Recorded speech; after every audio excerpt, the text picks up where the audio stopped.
Hoje com o pastor Joseph Prince. Como vocês estão? Estamos vivendo tempos extraordinários, amém?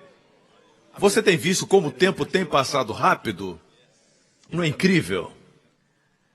Nós temos visto o que Deus tem feito. Quando olhamos para trás, vemos a bondade do Senhor para conosco. Temos visto o que Ele tem feito, nos protegendo, nos guardando. Deus conhece o futuro. E Ele permite que o homem use o seu livre-arbítrio para escolher que caminho quer seguir. Se você não sabe o que eu estou falando, deixe-me dizer isso. Deus não vai impedir você de exercer o seu livre-arbítrio, mesmo que você se afaste dele. É sua escolha. Se Deus os tivesse feito robôs, não existiriam problemas no mundo. Mas Deus não quer robôs. Deus quer homens e mulheres com livre-arbítrio para amá-lo, adorá-lo e obedecê-lo. Mas mesmo sendo livres, não podemos escolher o resultado. Não podemos escolher colocar o nosso dedo no fogo e dizer, decidi colocar o dedo no fogo, mas decido não me queimar. Não, se escolheu o fogo, escolheu a queimadura. Você não pode escolher o resultado da sua escolha. Deus, certa feita, disse para Israel, coloco diante de vós vida e morte, e é como se Deus, o seu amor, dissesse, escolham a vida, para que vós e os vossos filhos vivam. Deus é um bom Deus. Ele é um Deus maravilhoso. Seu coração é gentil, além de qualquer medida. Suas misericórdias duram para sempre. E em todo tempo, a Bíblia diz, Deus estende suas mãos para o homem pecador e rebelde. Deus poderia facilmente destruir o homem, mas ele é compassivo. E quando Jesus veio, a Bíblia diz que no princípio era o Verbo estava com Deus e o Verbo era Deus. Todas as coisas foram feitas por ele. E sem ele nada do que foi feito se fez. Lendo João 1 diz que a palavra se fez carne e habitou entre nós. Fez tabernáculo, diz no grego. É como se, entre parênteses, o apóstolo João escrevendo isso, com quase 100 anos de idade, segundo alguns eruditos, ele olhou para quando era jovem e escreveu, e a palavra se fez carne e habitou entre nós, e entre parênteses, ele escreveu, e nós vimos sua glória. A glória como do unigênito do Pai, cheio de graça e de verdade. Digam todos, cheio de graça e de verdade.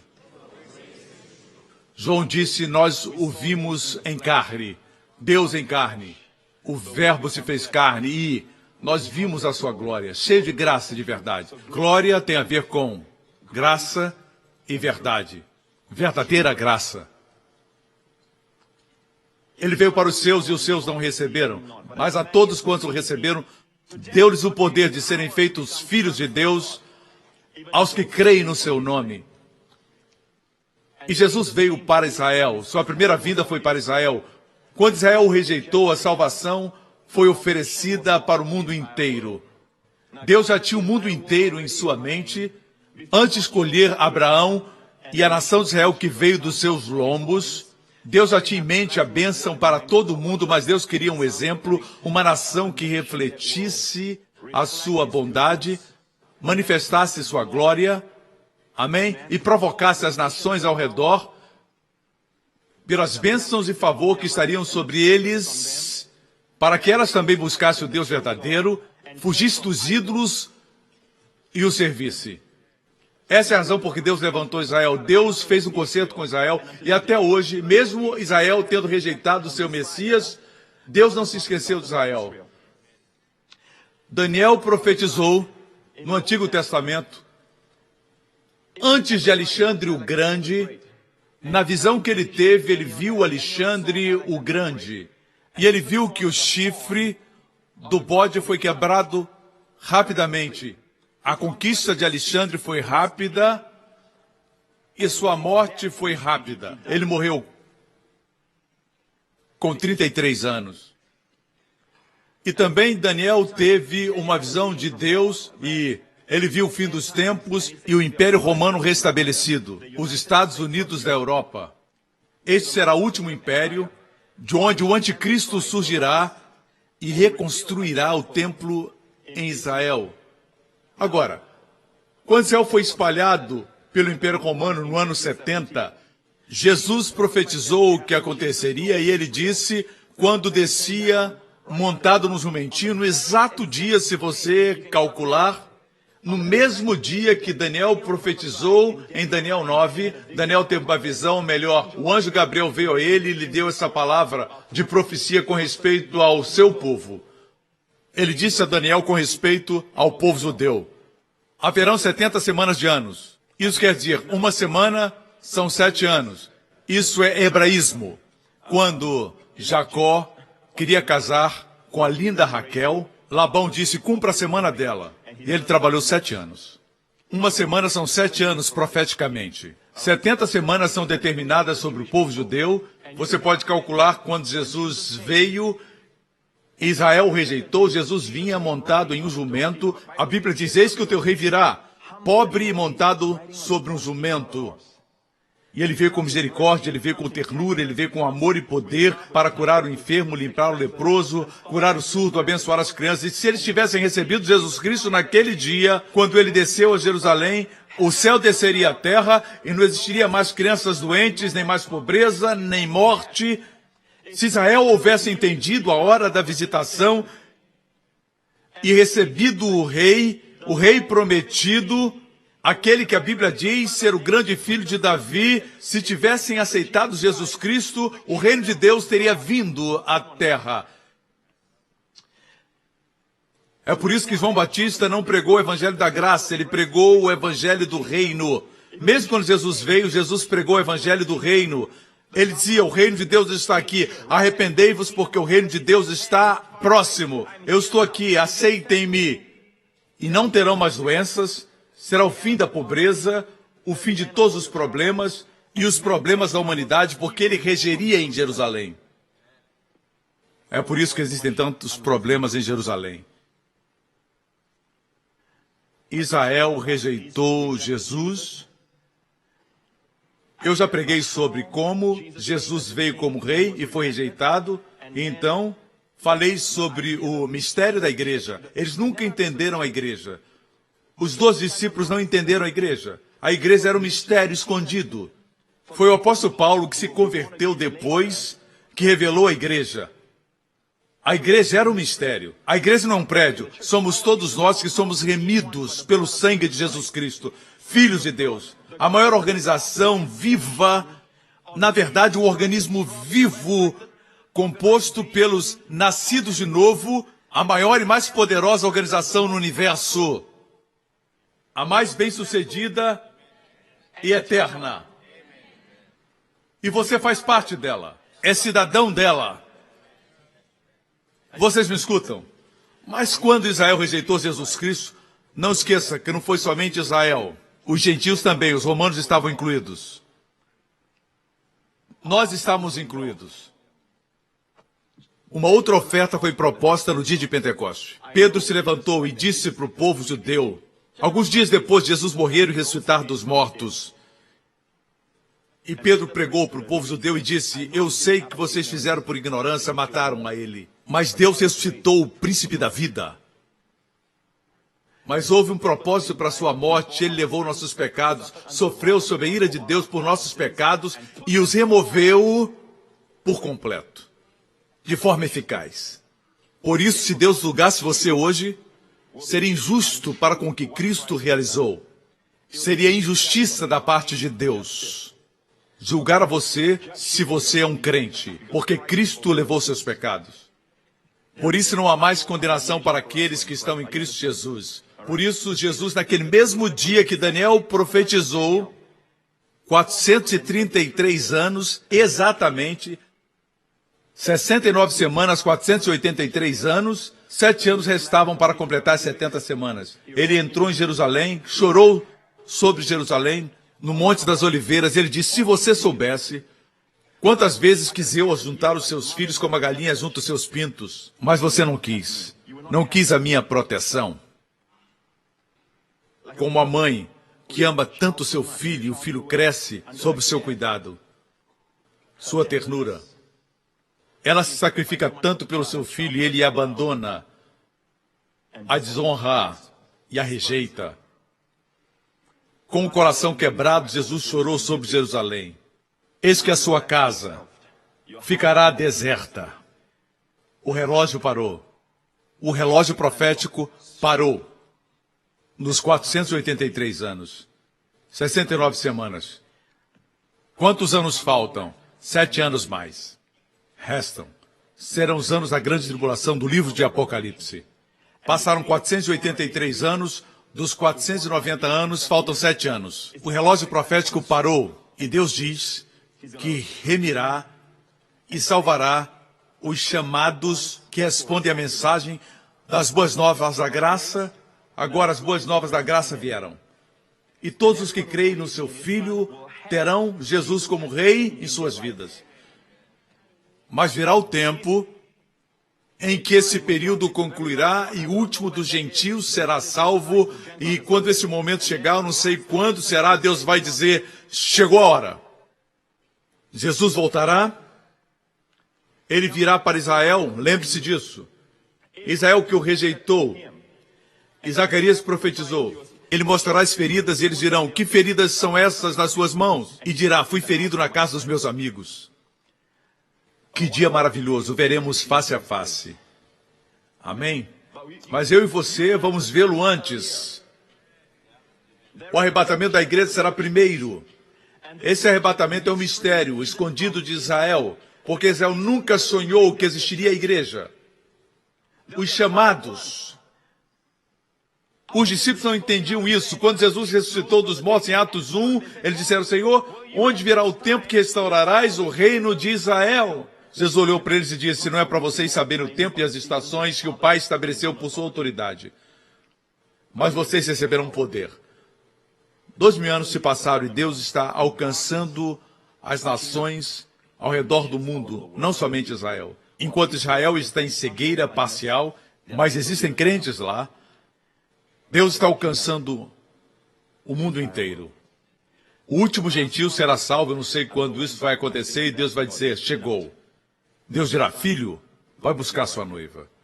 E a igreja é o corpo de Cristo. Membros do corpo de Cristo que foram remidos de todas as nações, tribos, povos e línguas. Nós somos parte disso. Então ele voltará. E quando ele voltar, escutem, ele voltará nosso Salvador e juiz para o mundo. Na sua primeira vinda, o anjo anunciou, eis que tragam boas novas, a mensagem do Natal. Hoje nasceu em Belém, cidade de Davi, o Salvador e não o juiz. Mas na sua próxima vinda virá como juiz. Ele vai ordenar todas as coisas do mundo. Correto? Tudo. Todo o mal será eliminado no reino milenial de Jesus. Quando ele estabelecer seu reino, não haverá mal. E pela primeira vez na história dos homens, o regente será alguém gentil, bom, poderoso, mas não esqueça que ele é o leão e o cordeiro. Não somente o cordeiro. Como leão, da sua boca sairá fogo, uma espada afiada que matará a besta e o anticristo. Do Império Romano restabelecido, dos Estados Unidos da Europa. O anticristo vai surgir, nós não vamos vê-lo surgir porque não estaremos aqui. Você entende? O que está acontecendo, pastor? O que é que está acontecendo nesse mundo? Veja, nossos avós jamais sonharam que Israel voltaria a ser uma nação. Mas aconteceu durante a vida deles. Nossos bisavós não viram Israel se tornar nação. Na verdade, nos anos 1800, quando Charles Spurgeon viveu, Moody, F.B. Meyer, J. Campbell e outros grandes homens de Deus, eles diziam coisas assim. Eles diziam que, para que houvesse um templo reconstruído, onde o anticristo, profetizado por Daniel, estivesse nesse templo, os judeus precisavam antes retornar para a sua terra.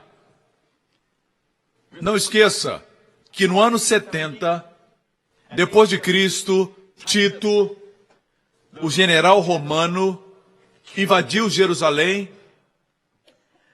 e destruiu o povo judeu.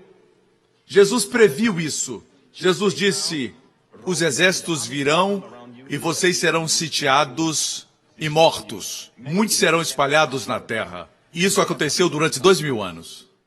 Jesus veio para dar-lhes proteção e eles rejeitaram. Aqui tem um princípio. Deus não dá o que você não quer. Deus não pode proteger ninguém que diz, eu sei me proteger. É incrível como as pessoas rejeitam a Deus e quando coisas ruins acontecem dizem, onde está Deus? São rápidos para culpar, mas não para crer. Deus é um bom Deus, Ele quer ser seu Deus. Um grande texto para memorizar é esse, o Senhor é meu pastor e nada me faltará. É como disse um dos grandes poetas ingleses, é como um lindo cisne em um lago. Existe um, mas você vê dois. Isso é poesia. Quando você vê o pastor, significa que nada vai faltar. Se ver um, vê os dois. A Bíblia é clara. Quando Deus diz que não vai faltar, não vai faltar. Ele é seu pastor. Não é o trabalho da ovelha cuidar do pastor, mas trabalho do pastor cuidar da ovelha. Se você está fora do rebanho, como é que Deus pode cuidar de você?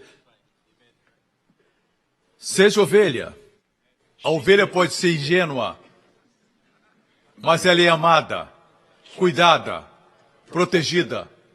Por isso Jesus clamou sobre Jerusalém e disse, a casa de vocês vai ficar desolada. E o relógio profético parou, mas vai reiniciar, como vemos em Apocalipse, os 7 anos de tribulação, antes de Jesus retornar na segunda vinda, mas antes seremos arrebatados. Muitos não entendem isso, ok? Que na Bíblia, a segunda vinda de Cristo se refere a quando ele voltar corporalmente para Israel. Antes do anticristo destruir Israel. Os olhos do mundo hoje estão em Israel. O antissemitismo ressurge. E a Bíblia diz que ele mesmo virá resgatar Israel. Não será o sistema de defesa aérea. Não são as armas e nem os soldados que ajudarão Israel. Ele mesmo virá. E destruirá os exércitos inimigos com o sopro da sua boca. Então regerá a partir de Israel e de Jerusalém, a cidade onde morreu. Regerá sobre o mundo. Ele não está morto, irmãos, ele vive. À destra do Pai, ele conquistou a morte, ele se levantou dos mortos, esmagou a cabeça de Satanás. Por isso afirmo que nós pertencemos ao vencedor de todas as batalhas. Jesus previu o que aconteceria no ano 70, e quando disse isso era no ano 33. Talvez com a diferença de 2 ou 3 anos. 40 anos depois, no ano 70, General Tito era filho do imperador romano da época, Vespasiano, e o seu filho era um general. Ele comandou o exército romano que sitiou Jerusalém. Jesus profetizou que quando visse esses exércitos sitiando Jerusalém, ele disse para os seus discípulos e a todos os que criam nele, todos os judeus que criam, naquela época só os judeus criam, diz, quando isso acontecer, os exércitos cercarem Jerusalém, ainda havia oportunidade de sair. Jesus disse, saiam de Jerusalém. Não fujam para o telhado. Quando isso acontecer, fujam, vão para o deserto imediatamente. O deserto era Petra, na Jordânia. Essa área. Você sabia que Joséfo, que não era crente, era um historiador judeu que viveu durante o tempo do Império Romano, durante as guerras dos judeus e dos romanos, quando eles atacaram Israel? Ele estava vivo e registrou tudo. As atrocidades que aconteceram nas guerras dos judeus, ele registrou e disse que os crentes nesse Messias, nenhum morreu. Lembraram o que Jesus disse e fugiram. E o general Tito entrou na cidade e destruiu a cidade. O general Tito disse algo muito interessante para o seu exército. Lembre-se que ele era filho do imperador.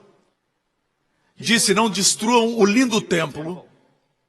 Mas o que aconteceu é que queimaram Jerusalém. O exército incendiou Jerusalém. E à medida que o ouro derreteu, o templo tinha muito ouro do lado de fora, bem como do lado de dentro. E à medida que derreteu, penetrou por entre as pedras.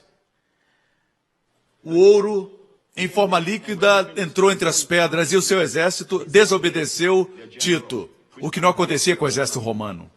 E eles separaram as pedras, derrubaram para retirar o ouro. E assim, derrubaram o templo. Eles agiram como ladrões, mas eram soldados. Agora cheguei à mensagem que quero pregar. Mateus 24. Eu vou ler os primeiros 2 versículos e vou pedir para o pastor Gabriel ler todo o texto. Certo? Essa é minha mensagem. Se você quer saber o que está acontecendo no mundo hoje, na época de Spurgeon e de Moody, eles olhavam para Israel e viam ali um lugar infestado com malária. Chamavam Palestina. Ninguém morava lá, somente animais selvagens e alguns beduínos. Dessa forma, para Jesus voltar e resgatar Israel, Israel deveria voltar para a sua terra. Nós vimos isso acontecer. Ok? Nós somos a geração que Jesus diz, essa geração não passará até que essas coisas se cumpram. Leiamos. Quando Jesus ia saindo do templo, aproximaram-se dele os seus discípulos para lhe mostrar a estrutura do templo. Por trás do texto você pode ver o muro oriental, que é o que restou do templo. Não o templo em si, somente o muro.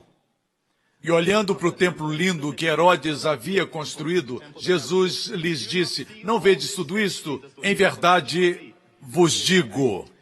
No original diz, em verdade, que amém, amém. Em verdade vos digo, não ficará aqui pedra sobre pedra que não seja derrubada. O Filho de Deus disse, nem uma pedra do templo, não do muro, mas do templo, ficará sem ser derribada. É isso que o Filho de Deus disse. O filho do imperador, General Tito, disse, não derrubem o templo, não o destruam. Ele deveria ter dito, destruam o templo. Mas o Filho de Deus disse, vocês veem esse lindo templo, não restará uma pedra. Por quê? Porque Deus vai se retirar.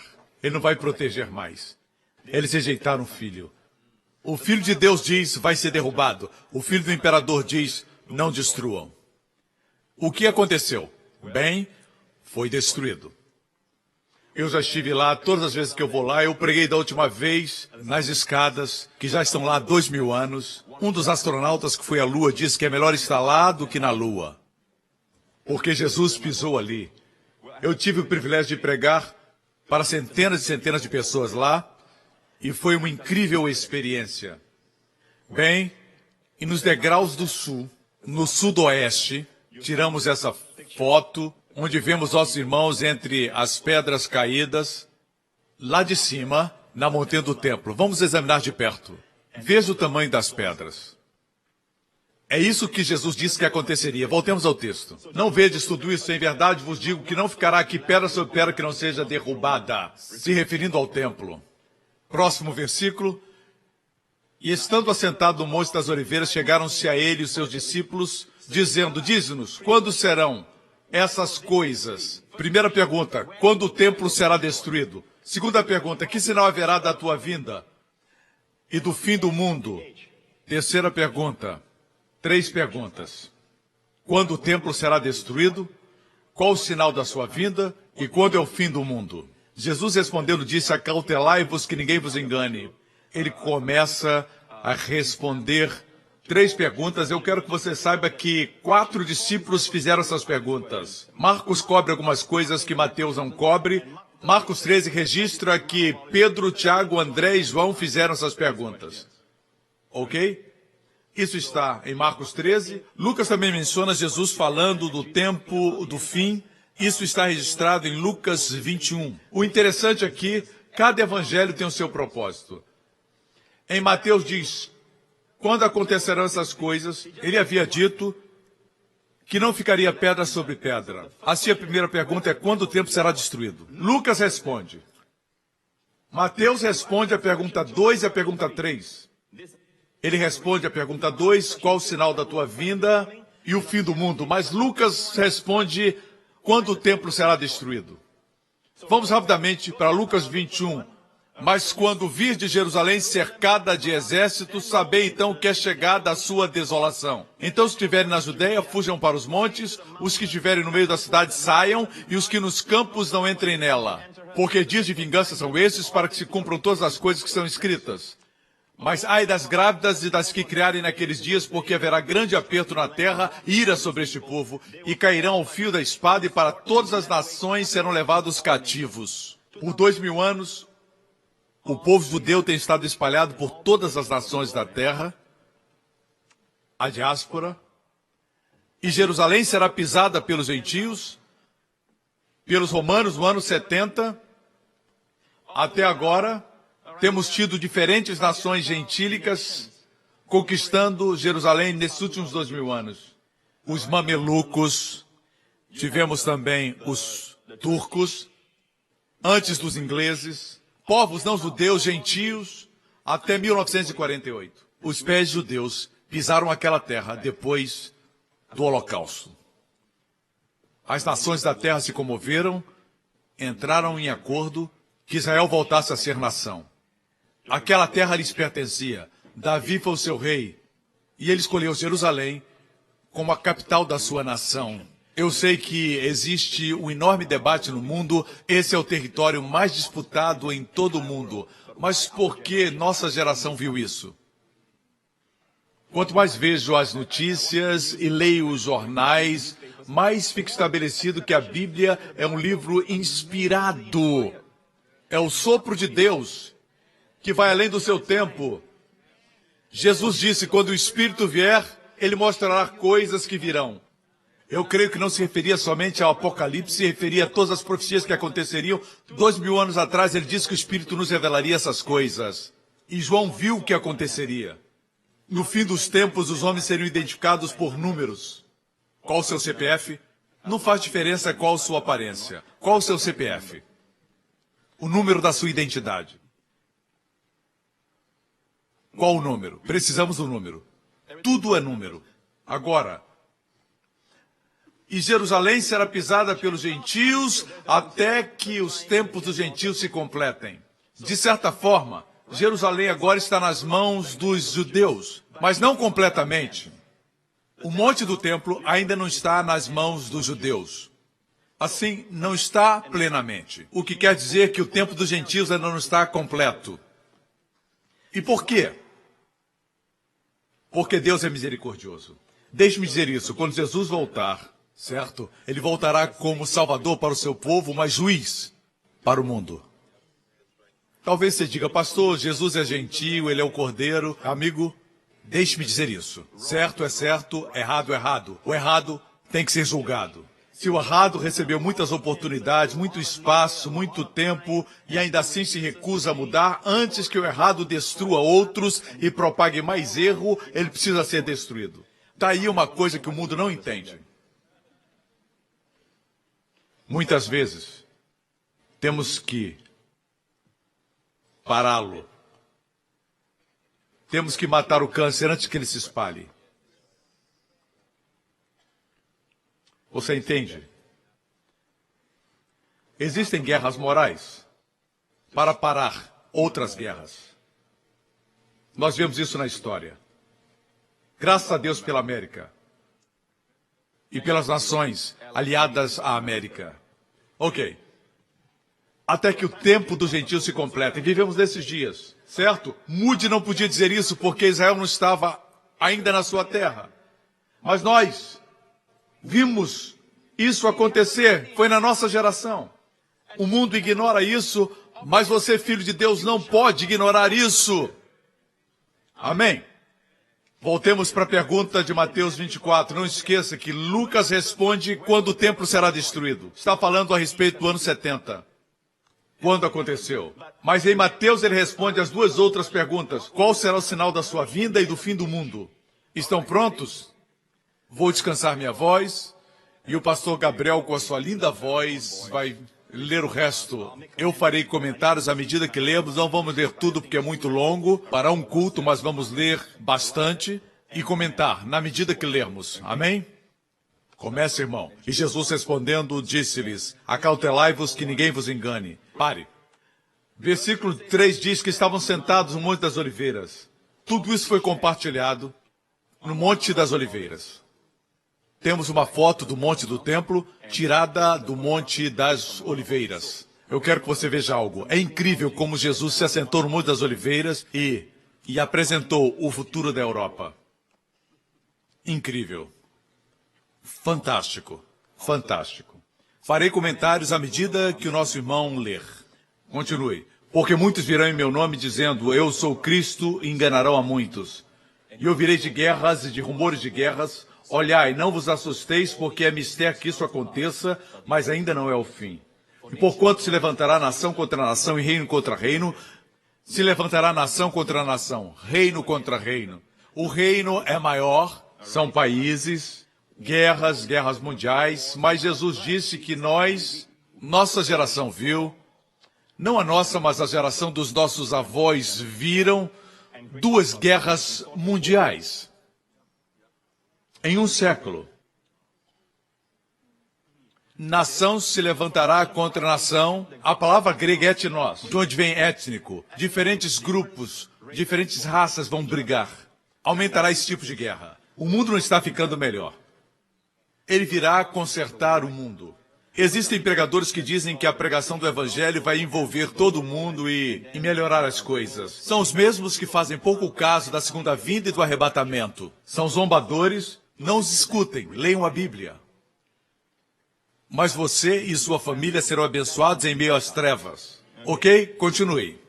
E haverá fomes e pestes e terremotos em vários lugares. Pestilências como o vírus da ebola e outros vírus. Jesus predisse isso, que essas coisas aumentariam. Grandes terremotos, fomes, terremotos em vários lugares. Outro evangelho diz grandes terremotos. Não são 4, 5 na escala, mas 7, algumas vezes 8.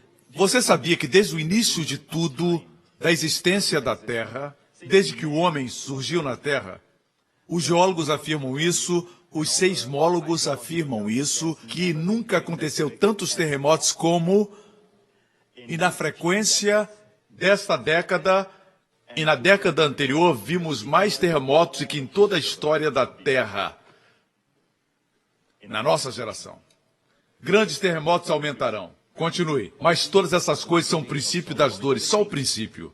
Então vos hão de entregar para serdes atormentados e matar-vos-ão, e sereis odiados de todas as nações por causa do meu nome. Nesse tempo muitos serão escandalizados, trair-se uns aos outros, e uns aos outros se odiarão. Para aqui, eu quero dizer algo.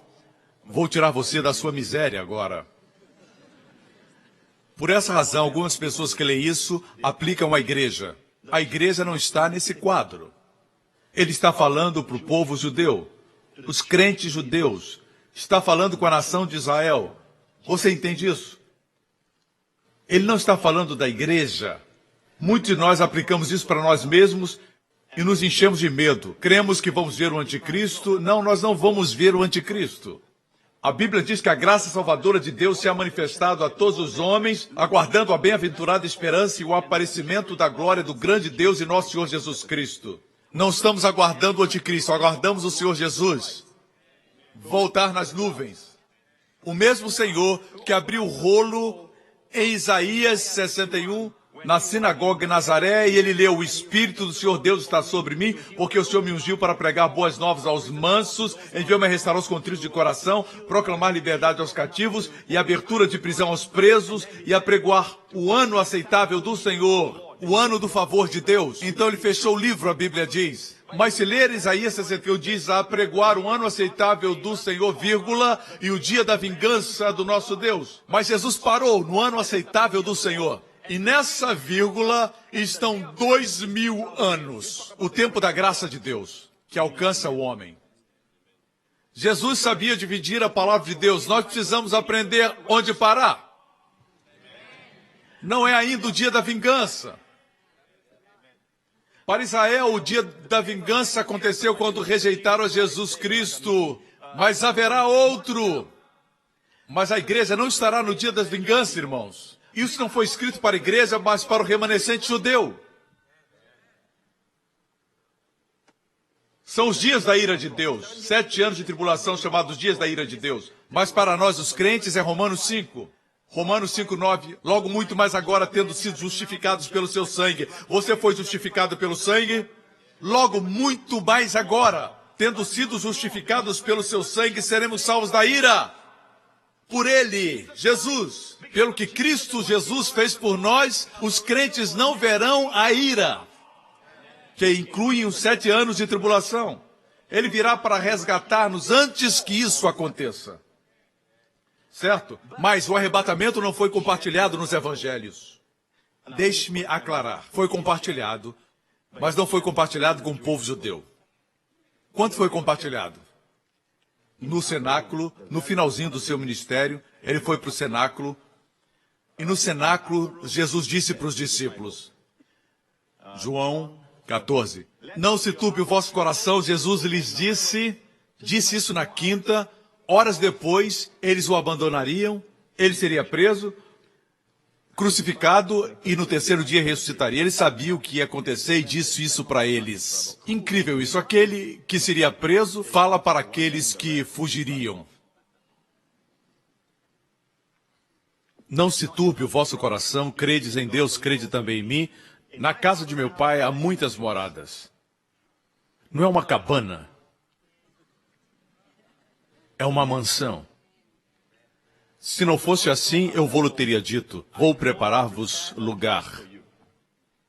O casamento judaico na época de Jesus era assim. Quando ficavam noivos, chegava o dia da consumação do casamento e o homem, após ficar noivo com a jovem, ele ia preparar a casa para a moça.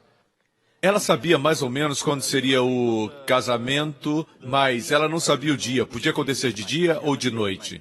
Ele podia chegar quando ela estava dormindo, certo? Era o costume judeu. Ele está voltando para sua noiva. Se não fosse assim, eu vou-lhe teria dito, vou preparar-vos lugar. E quando eu for vos preparar lugar, virei outra vez. Dessa vez ele não voltará para Israel. Não se refere à segunda vinda de Jesus, fala do arrebatamento. Virei outra vez e vos levarei para mim mesmo, para que onde eu estiver estejais vós também. Mas Mateus 24 está falando para os judeus e o foco central é Jerusalém, em Israel. Mas no cenáculo, que fala de verdades celestiais, João 13, 14, 15 e 16, ali estão contidas verdades escondidas que seriam reveladas por Paulo. Fala que o Espírito Santo viria, fala a respeito de orar no nome de Jesus. Ele orou e nos falou sobre o novo mandamento. Ele orou por nós. Tudo no cenáculo são verdades da igreja. E tinha um objetivo, porque eles não podiam entender. Somente Paulo, Deus teve que levantar um homem chamado Paulo para ensinar o mistério da igreja. O que Deus tem de mais poderoso no planeta Terra. Ali, ele revelou para os seus discípulos o segredo, eu voltarei e vos levarei para mim mesmo, para que estejam comigo. Ele não falou em Jerusalém. Não, onde eu estiver, estejais vós também. Quando essas coisas estiverem acontecendo na terra, você estará olhando de lá. Voltemos para Mateus 24 e vejamos o que aconteceu com o povo judeu. Vos hão de entregar, matar-vos-ão, sereis odiados, e surgirão muitos falsos profetas e enganarão a muitos. Continuemos. E por se multiplicar a iniquidade, o amor de muitos esfriará. Mas aquele que perseverar até o fim, esse será salvo. E este evangelho do reino será pregado em todo o mundo, em testemunho a todas as nações, e então virá o fim. Aqui está um dos mais mal interpretados versículos, eu penso. Muitos usam esses versículos para amedrontar outros cristãos, usam esse versículo dizendo, aquele que permanecer até o fim será salvo. Você perseverou? Eu acho que sim. Isso não é suficiente. Não é desse jeito. A palavra salvo é uma palavra muito rica. Pode significar salvo do inferno, salvo do perigo temporal, ou pode significar curado. É a mesma palavra, sozó. Quando Jesus curou aquela mulher, ele disse, a sua fé sozou você, curou você. Significa ajuda e libertação. Aquele que perseverar até o fim, verá a libertação. Ele se referia aos crentes judeus durante aquele tempo, o tempo do fim. Os crentes judeus que existem hoje não esperarão até o fim, serão arrebatados conosco. Após sermos arrebatados, as pessoas vão continuar ouvindo pregações na televisão, em DVDs. Os vídeos serão deixados, mas não o pregador. Aleluia! Os vídeos ficarão e as pessoas escutarão. E as pessoas vão dizer, tinininini. Eles foram abduzidos pelos alienígenas. É isso que o diabo está preparando o mundo para pensar. Que os ETs vieram e levaram o povo. Não sabemos onde eles estão. Talvez eles sejam liberados daqui a um mês, ou talvez daqui a um ano. Nós não sabemos. Quando voltarem, terão novos conhecimentos. Pare com isso. Essas aparições dos céus são sinais que Jesus mencionou e são demoníacos.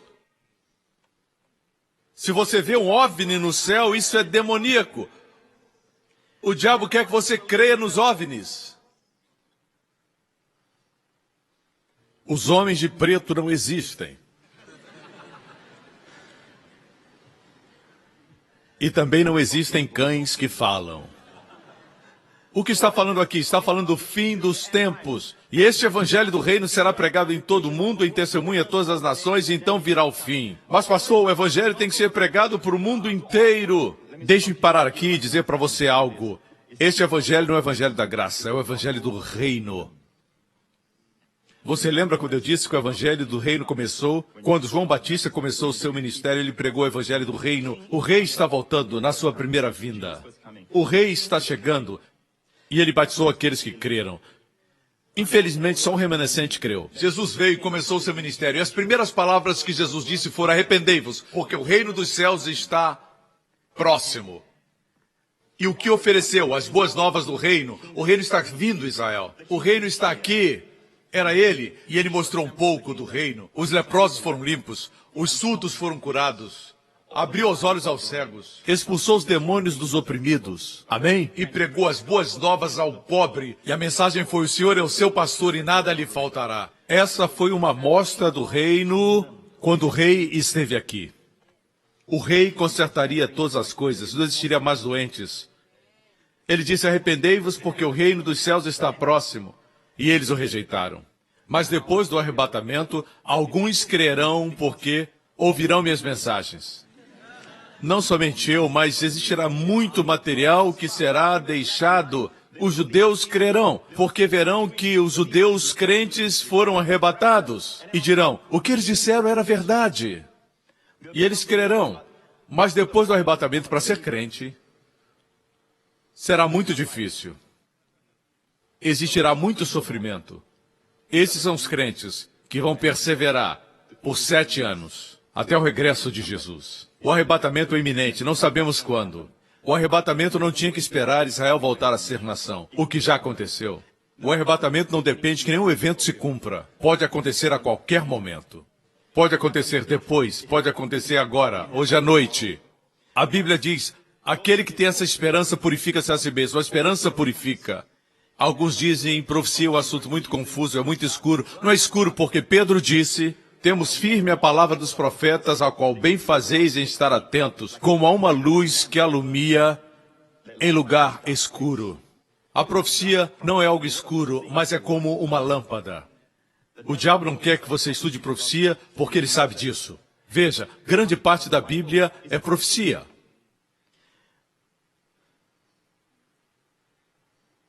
Quando Jesus nasceu, o rei Herodes perguntou aos seus eruditos, a esses eruditos corruptos, de acordo com a Bíblia, onde o Messias nasceria. E eles disseram: ele nascerá, e citaram Miqueias, ele nascerá em Belém Efrata. Envie soldados para matá-lo. Eles usaram a Bíblia, usaram o conhecimento da Bíblia contra Cristo, quando a Bíblia revela Cristo. Tenha cuidado. Veja, foi profetizado onde nasceria e como. Não vou falar disso agora, mas sua primeira vinda foi profetizada, sua segunda vinda está profetizada. Mas o arrebatamento não é a segunda vinda. A segunda vinda é para Israel e para julgar o mundo, certo?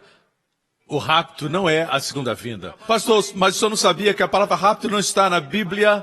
Oh, você é esperto. Você sabia que a palavra trindade não está na Bíblia? Falo com você. Você sabia que a palavra Trindade não está na Bíblia, mas a verdade está. O Deus triuno, Elohim, Pai, Filho e Espírito Santo. Essa verdade está presente. Chamamos Trindade 3 pessoas, um Deus. Certo? Não tente ser esperto. Na verdade, podemos chamar arrebatamento, porque é assim que a Bíblia chama em Tessalonicenses. Seremos arrebatados. É como se estivéssemos no meio das trevas e Jesus vem e nos arrebata. Antes que o pior aconteça, harpazo, é palavra grega, é como se fosse uma captura. Eu amo. Não gosta da palavra rápido? Harpazo. Entendeu, parceiro? Ok. E este evangelho do reino será pregado. Será pregado por nós? Não, estaremos nos céus. Será pregado por 144 mil evangelistas judeus. E o que pregarão? Pregarão o evangelho do reino. Preparem-se, o rei está voltando. A mesma mensagem. Por enquanto estamos pregando o evangelho da graça. Que somos salvos pelo sangue de Jesus. Nós somos salvos. Amém? E somos cidadãos dos céus, não de Jerusalém. Esse é o evangelho da graça que já dura 2000 anos. Mas a mensagem do reino que foi pregada quando ele veio pela primeira vez, voltará a ser pregada. Não por nós, mas por 144 mil evangelistas judeus. Alguns dizem, eu faço parte desse grupo. De que tribo é você? Ok? A Bíblia diz quantos serão de cada tribo. A lista está completa em Apocalipse e todos são judeus de diferentes tribos. 144 mil. E o evangelho será pregado. Vocês me escutam? Então virá o fim. Ele retornará. Verso 15. Quando, pois, virdes que a abominação da desolação de que falou o profeta Daniel está no lugar santo, quem lê entenda. Então os que estiverem na Judéia fujam para os montes. Fala com os que estão na Judéia e não na Califórnia. Continuando, e quem estiver sobre o telhado não desça a tirar alguma coisa de sua casa. E quem estiver no campo não volte atrás a buscar as suas vestes. Mas ai das grávidas e das que amamentam naqueles dias. E orai para que a vossa fuga não aconteça no inverno nem no sábado. Sábado. Com quem está falando? Com os judeus que ainda celebram o Shabat hoje. As sinagogas ainda celebram o Shabat. Nós celebramos o dia do Senhor porque Ele ressuscitou dos mortos. O sábado significa que Deus trabalhou 6 dias e descansou no 7º. No nosso caso, entramos no primeiro dia da semana, que é o domingo. Então, descansamos na obra concluída e começamos a trabalhar. É o oposto. Um dia eu vou ensinar a diferença entre o sábado e o dia do Senhor. É muito interessante esse ensinamento, mas vamos continuar. Não falava com a igreja, falava com o povo judeu. Continuemos. Verso 21, porque haverá então grande aflição, como nunca houve desde o princípio do mundo até agora, nem tampouco há de haver. E se aqueles dias não fossem abreviados, nenhuma carne se salvaria, mas por causa dos escolhidos serão abreviados aqueles dias. Os eleitos não são só a igreja. A igreja é parte dos eleitos, mas aqui se refere ao povo judeu, o povo do concerto.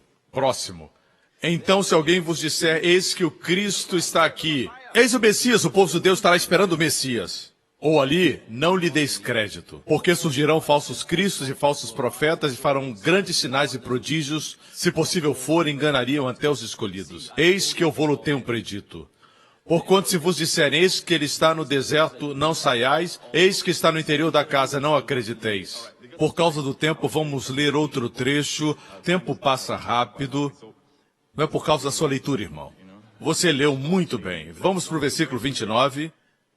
29.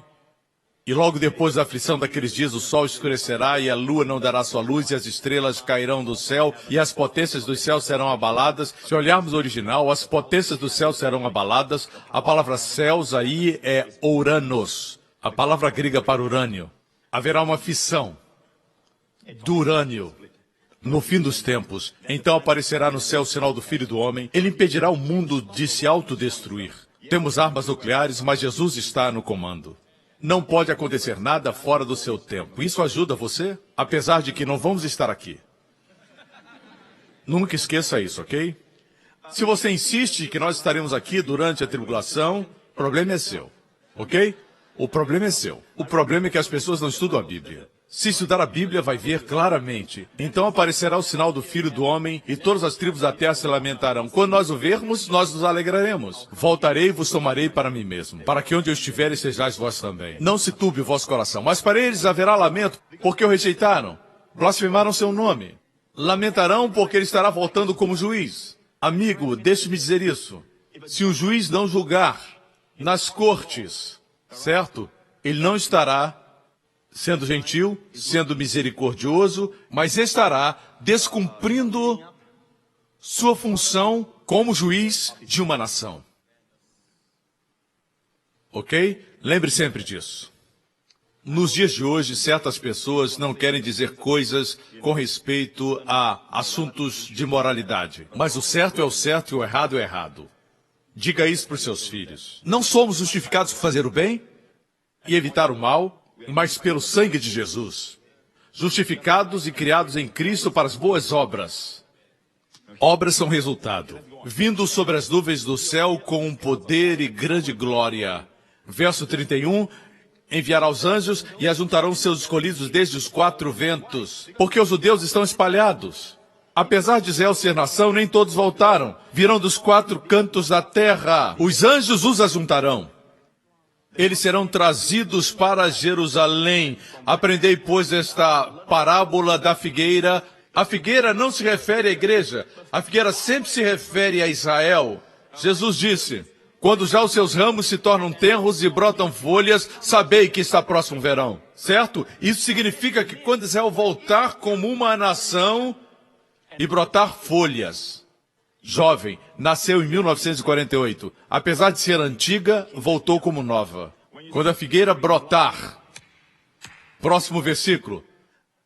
Igualmente, quando virdes todas essas coisas, sabei que ele está próximo às portas. Essa geração que visse Israel se tornar uma nação, não passaria sem ver tudo isso acontecer. Isso me diz que o arrebatamento está próximo. Está chegando, irmãos. Está muito próximo. O céu e a terra passarão, mas as minhas palavras não hão de passar. Vamos parar aqui. Nossa análise de Mateus 24, que fala a respeito dos judeus. Agora vamos falar da igreja. Irmãos, isso está em todas as epístolas. Em outras palavras, os discípulos não entendiam o mistério da igreja. Mesmo após a ressurreição de Jesus, em Atos 1, disseram, Senhor, nesse tempo restaurarás o reino de Israel? A mente deles estava no reino e não na igreja. Mas Jesus sabia que demoraria 2000 anos. Talvez você diga, estou ouvindo sobre a promessa da sua vinda todos esses anos, desde criança, mas ainda não aconteceu. Esses crentes pregam isso. Cuidado! Entendeu? 2 Pedro 3:3, sabendo primeiro isto, que nos últimos dias virão escarnecedores andando segundo as suas próprias concupiscências e dizendo, onde está a promessa da sua vinda? Porque desde os dias que os pais dormiram, todas as coisas permanecem como desde o princípio da criação. Cuidado, Deus chama de escarnecedores, que viriam nos últimos dias. E muitos são cristãos. Eles zombam do arrebatamento. Eles dizem que devemos negociar. Quando ele diz negociar até que eu venha, não é que devemos comprar propriedades e propriedades e propriedades. Quando existem tantas crianças famintas no mundo, se refere ao evangelho. Você compra propriedade com um propósito. Não estamos aqui para enriquecer.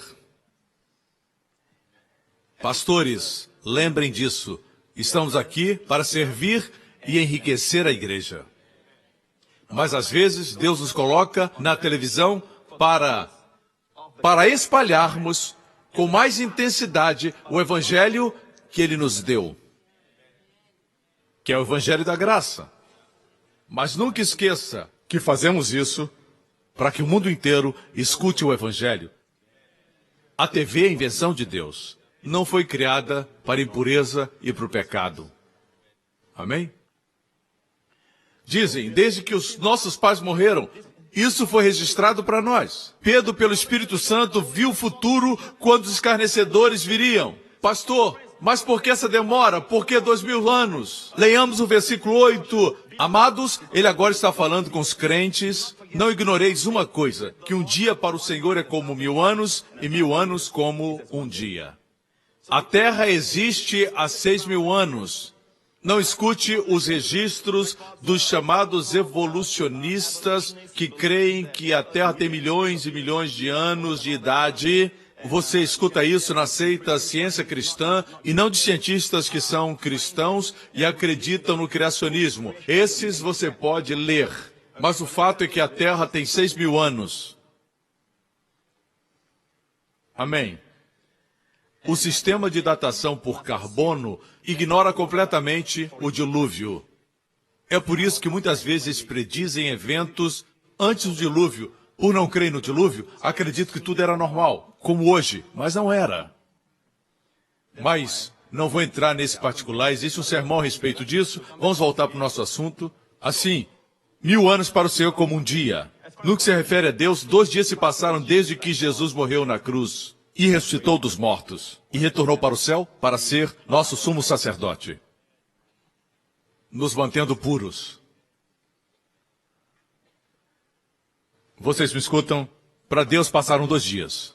Quando você pede algo a Deus, Deus diz, espera um minuto. Vai ter que esperar muito. Eu só estou brincando com vocês, ok? Assim, Oséias profetizou, depois de 2 dias, nos dará vida. Ao 3º dia, viveremos diante dele. Após 2.000 anos, nós somos a geração que viu o ano 2000 chegar. Uau! Isso é tremendo. Amém? Por que o Senhor está demorando? Veja isso. Que isso toque seu coração. O Senhor não retarda a sua promessa, irmão, ainda que alguns a tenham por tardia, mas é longânimo para conosco, não querendo que alguns se percam, sendo que todos venham a arrepender-se.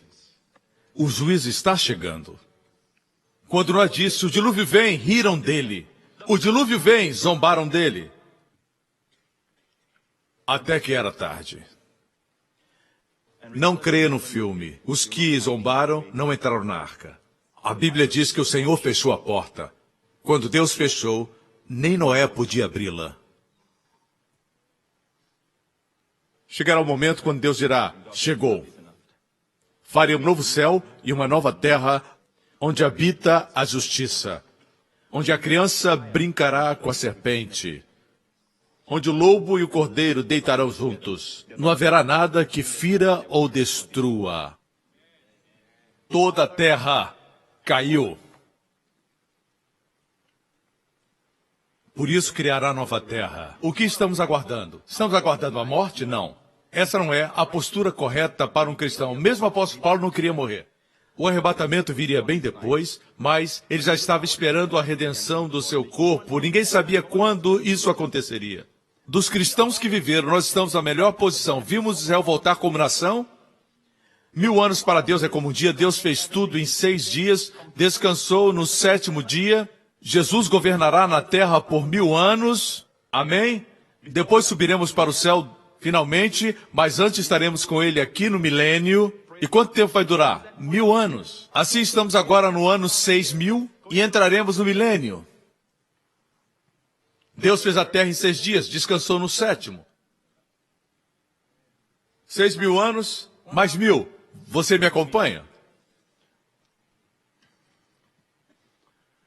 Vamos para Romanos 8, verso 22. Porque sabemos que toda a criação geme e está juntamente com dores de parto até agora. E não só ela, mas nós mesmos, que temos as primícias do Espírito, também gememos em nós mesmos, esperando o quê? A morte? Não, esperando a adoção, a saber, a redenção do nosso corpo. Irmãos, a única coisa que falta receber, já recebemos todas as coisas, mas existe uma coisa que ainda nos falta, que Jesus já pagou na cruz. Quando ele morreu por nós, ele pagou por isso. Quando ele levantou dentre os mortos, ele pagou por isso. Mas deixe-me dizer-lhes, ele ressuscitou num corpo glorioso, porque ainda não temos um. Eu creio que faz parte de um processo de treinamento. Estamos sendo treinados para reinar. Eu acredito nisso, irmãos. Você é destinado a reinar. Já começou a reinar, mas ainda está no seu corpo carnal. Por enquanto, o Espírito Santo vivifica o seu corpo. Mas a Bíblia diz que a única bênção que nos resta é a redenção do nosso corpo. No arrebatamento, a primeira coisa que você vai receber, bem, é um novo corpo. Corpo bonito, rapazes, vamos tirar a camisa e vamos comparar os nossos gloriosos músculos. Assim, estamos esperando pela morte? Não. Mesmo os apóstolos esperavam o retorno de Jesus, a redenção do nosso corpo. 1 Tessalonicenses 4. Usamos esse texto em funerais, mas não é texto para funerais. É uma passagem gloriosa. Não quero, porém, irmãos, que sejais ignorantes. Paulo está falando aqui. Não quero, porém, irmãos, que sejais ignorantes. Mas a igreja é ignorante a esse respeito. Ele diz acerca dos que já dormem, ou seja, os que morreram, crentes que morreram. O Espírito Santo usa a expressão os que dormem, porque a morte não é mais morte para nós. É como entrar por uma porta e estar em outro lugar. Mas deixa o corpo antigo atrás, o corpo que estava cansado, cheio de tédio, que dorme enquanto o pastor está pregando, sujeito a doença, dor de cabeça, que só vive esgotado e cansado o tempo todo. Deixa tudo para trás e recebe novo corpo. Não aguardamos a morte, aguardamos a redenção, o retorno de Cristo, quando receberemos o nosso novo corpo. Paulo explica isso nas epístolas. E aqui ele diz: não quero, porém, irmãos, que sejais ignorantes acerca dos que já dormem, para que não vos entristeçais como os demais que não têm esperança, os demais que não têm Cristo. Porque se cremos que Jesus morreu e ressuscitou, assim também os que em Jesus dormem, Deus os tornará a trazer com ele. Verso 15, dizemos-vos, pois, isso pela palavra do Senhor. Não é palavra de Paulo, mas é do Senhor, que nós, os que ficarmos vivos, para a vinda do Senhor, não precederemos os que dormem. Porque o mesmo Senhor descerá do céu com alarido e com voz de arcanjo e com a trombeta de Deus, e os que morreram em Cristo ressuscitarão primeiro.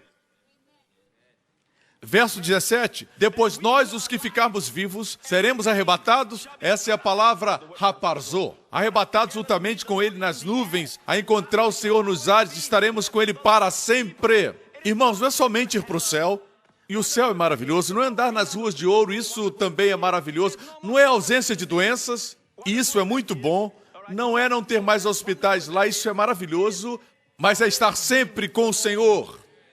O céu não é céu sem Jesus. A forma como a Bíblia nos diz é muito lindo. Leamos a partir do versículo 16. Porque o mesmo Senhor descerá do céu.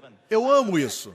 Veja, não seria um erro gramatical dizer o Senhor descerá do céu. Estaria correto. Mas diz, o mesmo Senhor descerá dos céus.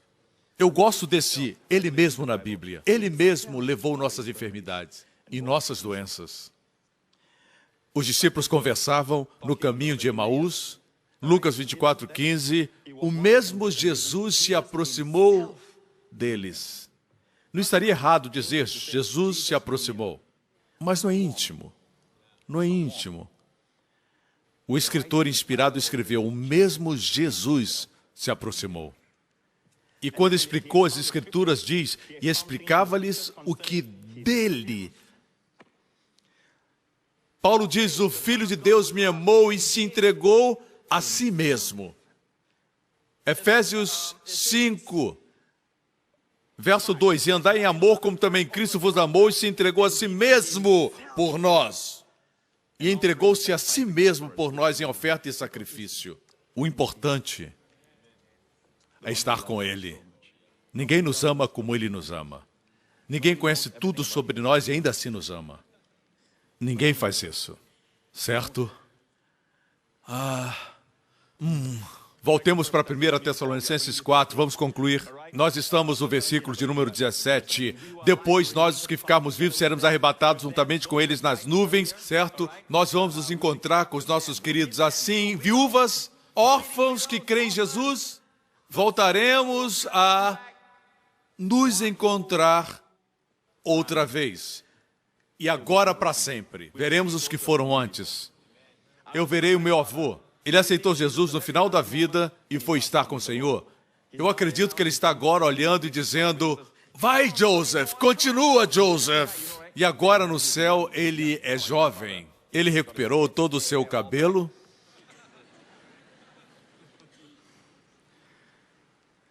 Não tem nada no céu que cai. não precisará de cílios postiços. Estaremos com o Senhor. Eu queria estar vivendo já esse momento. Somente estar com o Senhor. Não esperamos o anticristo, não esperamos a besta, nem os Estados Unidos da Europa e nem o Império Romano restaurado. Nós estamos esperando Jesus. Também não esperamos a morte. Esperamos Jesus. Ele pode voltar até mesmo hoje. O arrebatamento é iminente. Uma vez que aconteça, você pode contar. Quando voltará para Israel? Serão exatamente 7 anos. Assim não se refere a isso. A iminência desse acontecimento se refere ao arrebatamento. Portanto, consolai-vos uns aos outros com estas palavras.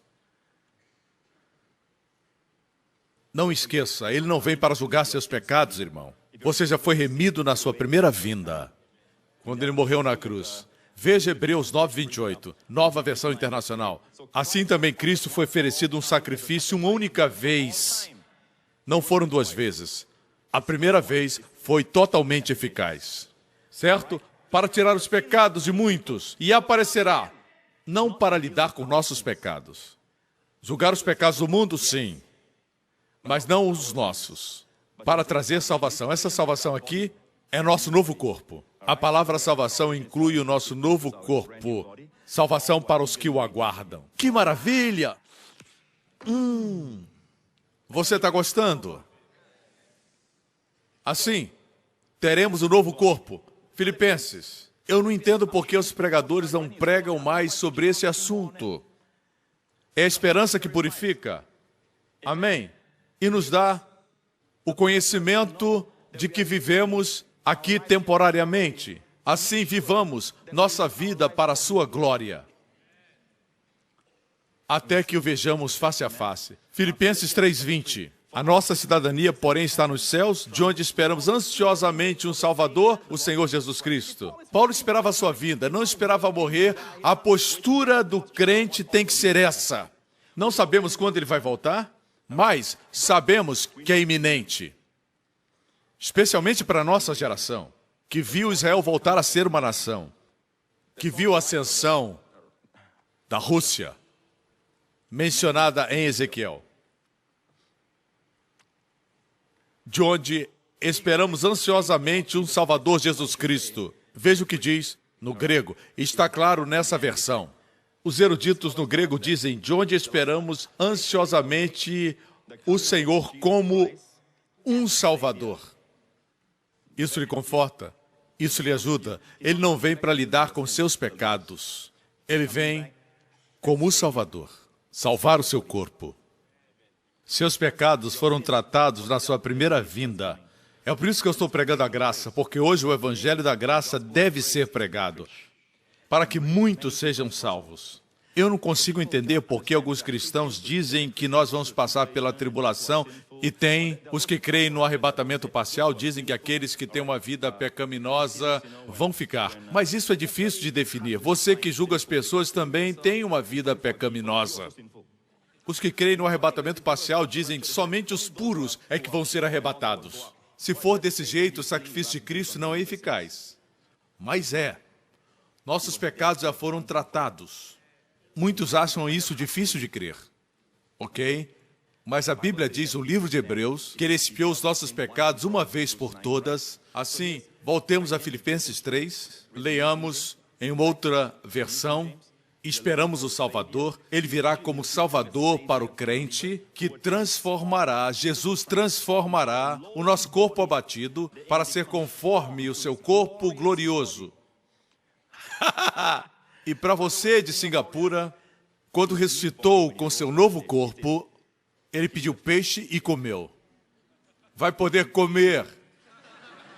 Vocês ficaram alegres? Vocês vão comer. Nas bodas do Cordeiro, certo? A nossa refeição vai ter muitas iguarias. Nós veremos os heróis da Bíblia como Davi e conversaremos com cada um deles. Não somente os seus parentes, todos estarão lá.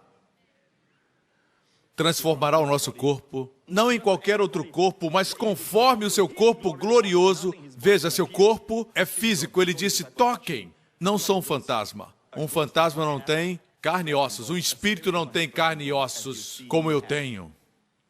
E mesmo assim, ele podia aparecer e desaparecer. Transcendia as leis da física. Isso explica porque no arrebatamento vamos ser transformados antes de batermos no teto. Entendeu? Você não vai ter que gritar, Jesus, espera por favor, Jesus! E correr para o elevador. Que elevador lento! Tá cheio, espera o próximo.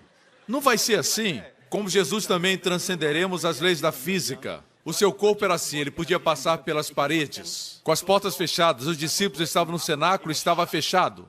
E o Senhor apareceu. Nosso corpo será assim, não sou eu que estou dizendo, a Bíblia diz isso. Transformará conforme o seu corpo glorioso. Quando estivermos no nosso novo corpo, não desagradaremos mais a Deus. Jamais. Seus dias de pecado estarão terminados. As coisas que o envergonhavam, os pecados que às vezes cometia, não cometerá mais nesse novo corpo. Último texto e concluiremos. 1 Coríntios 15. Verso 51, eis que vos digo um mistério. Quem sabe um dia vamos estudar todos os mistérios que existem na Bíblia. A igreja é um mistério. Mistério significa que os crentes do Antigo Testamento não podiam compreender. Eles profetizaram sobre a igreja em forma tipológica, mas a igreja não estava ainda revelada. Mesmo nos evangelhos, a igreja não foi totalmente revelada. Existem vislumbres. Jesus disse, edificarei a minha igreja, os meus escolhidos, e as portas do inferno não prevalecerão contra ela. Ali estava a igreja, mas Jesus não compartilhou plenamente. Não era tempo. Mas Deus levantou Paulo para escrever 3/4 do Novo Testamento. E Paulo escreveu, eis que vos digo um mistério. Nem todos dormiremos. Quer dizer, nem todos morreremos. Deveria dizer glória a Deus, não é? Você está esperando por isso ou não? Nem todos dormiremos, nem todos morreremos, mas todos seremos transformados. No momento, no abrir e fechar de olhos, ante a última trombeta, porque a trombeta soará, e os mortos ressuscitarão incorruptíveis, e nós seremos transformados. Porque convém que isso que é corruptível se revista da incorruptibilidade, e isso que é mortal se revista da imortalidade. Quando Jesus voltar, você será revestido da imortalidade. Isso quer dizer, você não poderá mais morrer. Versículo 54. E quando isso que é corruptível se revestir da incorruptibilidade, isso que é mortal se revestir da imortalidade, então cumprir-se-á a palavra que está escrita por Isaías. No livro de Isaías diz, tragada foi a morte na vitória. Onde está, ó morte, o seu aguilhão? Onde está, ó inferno, a tua vitória? O aguilhão da morte. Deus não queria que a morte viesse sobre os homens. O aguilhão da morte é o pecado. O pecado trouxe morte. E qual a força do pecado? A força do pecado é a lei. Voltemos ao 52. No momento, no abrir e fechar de olhos. Acontecerá com rapidez. A segunda vinda é diferente. Ele virá e toda a terra o verá. Virá corporalmente. A propósito, tem um grupo chamado preteristas. Eles dizem que não existe segunda vinda, não existe isso, tudo aconteceu no ano 70. Mas, amigo, como eles explicam o fato de Jesus não ter vindo no ano 70? Eles dizem que ele veio, mas veio espiritualmente. Isso é perigoso. Eles afirmam que Jesus não veio em carne. A Bíblia diz em Atos 1, mais o versículo 10, e estando com os olhos fitos no céu, enquanto ele subia corporalmente, e quando subia, eis que junto deles se puseram 2 homens vestidos de branco, os quais lhes disseram, homens galileus, por que estás olhando para o céu? Esse Jesus, que dentre vós foi recebido acima no céu, há de vir assim como para o céu vistes ir. Como foi assunto aos céus? Espiritualmente? Não, corporalmente. Ele voltará corporalmente. Do mesmo jeito. Não deixe que ninguém diga que ele virá em espírito. Não, virá corporalmente. Há de vir da mesma maneira. Temos que ficar com a Bíblia. Amém, igreja? No momento, no abrir e fechar de olhos, momento é a palavra atomos no original grego. A palavra atomos. O prefixo a, no grego, é uma negativa que torna a palavra oposto. A é uma negativa. Átomos. De onde vem a expressão segundo atômico. Atômico. Átomos implica que não pode ser dividido. Indivisível. Não pode ser dividido. Por isso a bomba atômica se torna bomba quando o átomo é dividido. É tão rápido, indivisível. Bem, no momento, no abrir e fechar de olhos. Um piscar é rápido, quase não dá para ver. O arrebatamento vai ser tão rápido que se você estiver ao lado de um não crente, estarão conversando e de repente você desaparece. É assim que vai acontecer. Não vai dar tempo para dizer bye bye, tchau. Não vai ser assim. Vai ser bem e você já foi. Você já foi. Em um novo corpo estaremos com o Senhor. Não terá medo de altura, porque com o novo corpo não teme nada. Por isso que dizem, pastor, eu tenho tanto medo de altura. Você vai ter um novo corpo. Porque a trombeta soará e os mortos ressuscitarão incorruptíveis. O mundo não vai ver. Vão perceber um grande desaparecimento. E é por isso que o diabo está tentando apresentar, através do cinema, um grande desaparecimento, para poder explicar. Contudo, muitos serão salvos depois de subirmos. Mas para eles será terrível, no governo do anticristo. Amém? Igreja, ele está voltando, porque ele ama você. Quando virem tudo isso acontecer, irmãos, antes de acontecer o pior, Jesus Cristo retornará. Essa é a nossa esperança. Todas as cabeças baixas e olhos fechados. Vou abençoar vocês depois do apelo. No final do culto, daqui a pouco. A proteção é algo importante.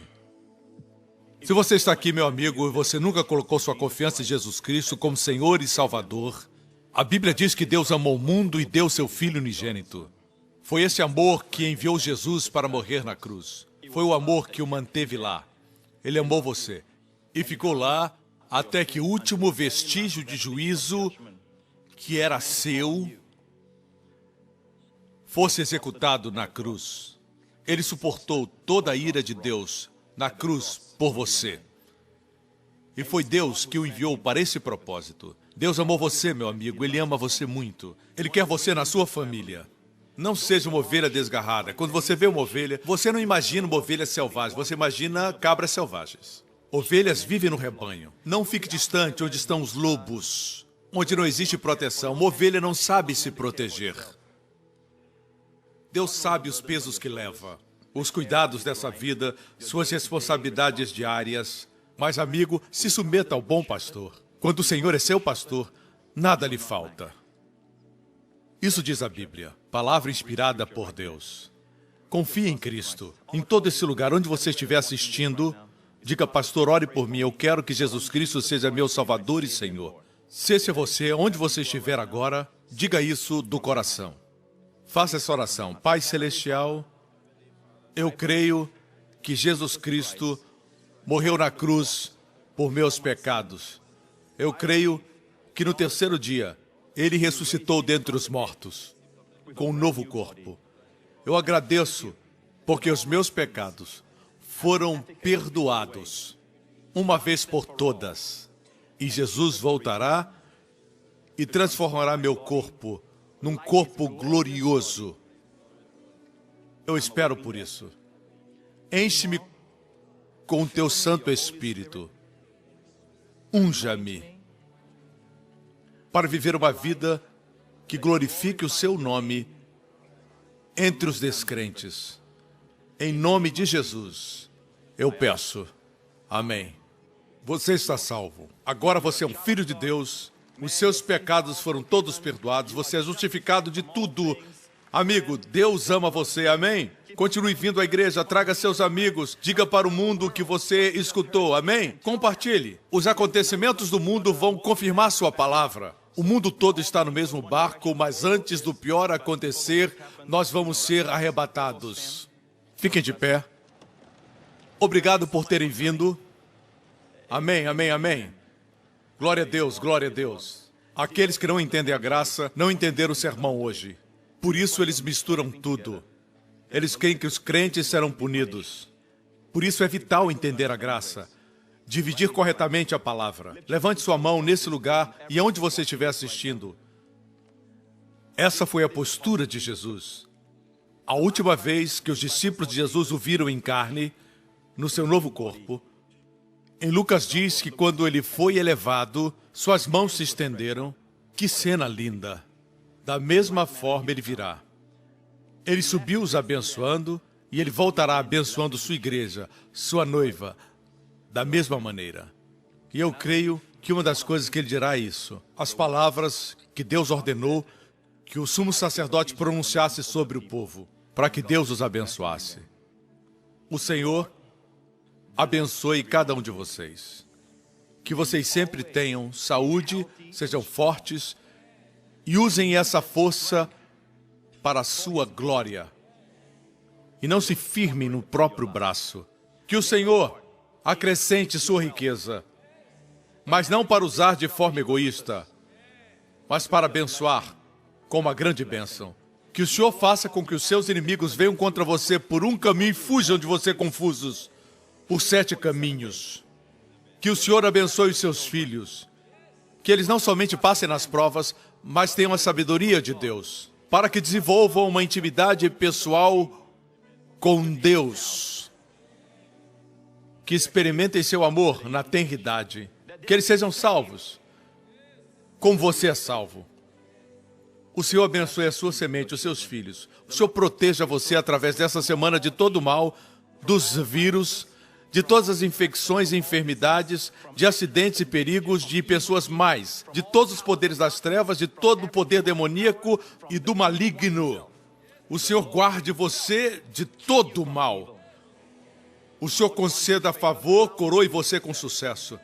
Que tudo que você tocar prospere, como Ele fez com José. Que o Senhor levante a sua face sobre você com mãos estendidas. Ele quer que você se lembre dele assim, abençoando você, amando você, sempre. E o Senhor sorria para você. Conceda a você shalom, paz, em nome de Jesus. Amém.